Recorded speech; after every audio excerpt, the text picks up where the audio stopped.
Ikigo gishinzwe indangamuntu NIDA cyatangije gahunda yo gutanga indangamuntu koranabuhanga aho ku ikubitiro habanje igikorwa cyo gusuzuma no gukosora amakuru asanzwe abaruye kuri buri muturage kuva ku mwana uvutse. Ni inkuru yateguwe na Jean Paul Turatsinze.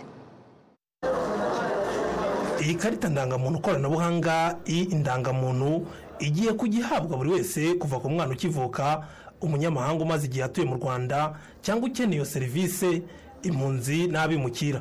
Ku ikubitiro hatangiye igikorwa cyo gusuzuma no gukosora imyirondoro yari isanzwe ibaruye ku muturage. Bamwe mu bahawe iyi serivisi bakiye neza indangamuntu koranabuhanga. Anje hari indangamuntu nataye bwa mbere, ubwo ikibazo cya mbere bizakemura ni ugutakara kw'indangamuntu bya hato na hato kandi bikagorana kongera guhita uyibona.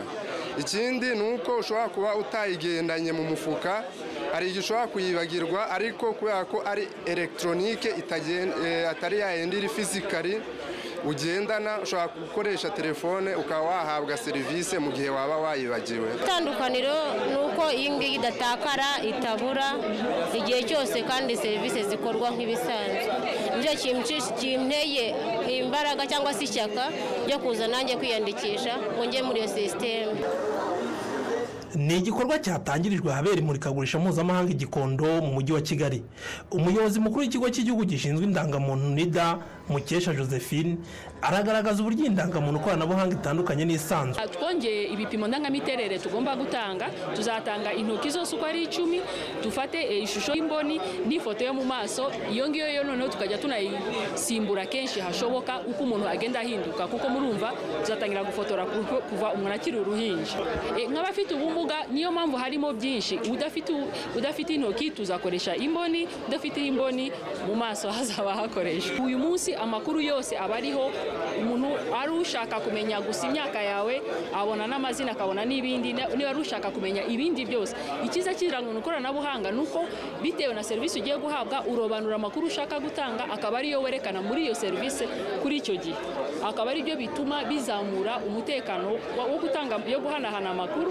Iyo twandikisha abakuru dushobora kureba amakuru dufite kurangamuntu, niba bikeneye gukosorwa tukayakosora. Ariko ikindi kirimo cy'ingezi cyane ni ukumenya ngo tugomba kwandikisha n'abana bacu, kuko umwana muto ntabwo ari we wiyandikisha, umubyeyi niwe cyangwa umufiteho ububasha bwa kibyeyi niwe ugomba kwemeza amakuru. Uyu munsi turi hano muri Expo, ariko mu minsi iri imbere ya vuba tuzagera mu gihugu ahantu hose, mu mirenge no mu tugari, aho abantu bose bazashobora gukora kwemeza amakuru yabo no kwifotoza kugira ngo bahabwe irangamuntu koranabuhanga. Ni indangamuntu koranabuhanga izajya itangwa nta kiguzi kandi ntibisabe ko nyirayigendana. Umunyamabanga uhoraho muri Minisiteri y'Ubutegetsi bw'Igihugu, Bob Gakire, yasabye Abanyarwanda kwitabira iki gikorwa kuko bizanabafasha kubona serivisi zinoze. Igendanwa ni itakara kandi biroroshye kuba wamenya amakuru ari akwanditseho, niba akosoye niba adakosoye ukaba wanabyikorera kandi ufite n'ubwo burenganzira bitagoye. Icya kabiri ni uko izadufasha iruzuzanya na gahunda igihugu cy'u Rwanda gifite cyangwa leta y'u Rwanda yo kuvuga ngo ntidukwiye kurusha umuturage asanga serivisi aho ziri, ahubwo zimusange we ahari, adatanze, atagenze, adatakaje umwanya we, adatanze n'ikiguzi. Ni muri ubwo buryo. Ibyo byose rero icyo twasaba, ukwezi kw'irangamimerere kugiye gutangira, ni ukwezi ubundi dukora buri mwaka kwa 8, aho irangamimerere bya byiciro ari ukwandikisha uwacikanywe, witabye Imana, wavutse, bizigiye cyiza.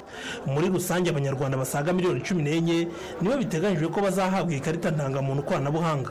Ubu buri murenge urimo urubyiruko rwahuguwe ruzafasha mu gusuzuma no gukosora imyirondoro ibaruye ku muturage. Iyi ndangamuntu koranabuhanga ikazatangira gukoreshwa mu kwezi kwa gatandatu umwaka utaha 2026.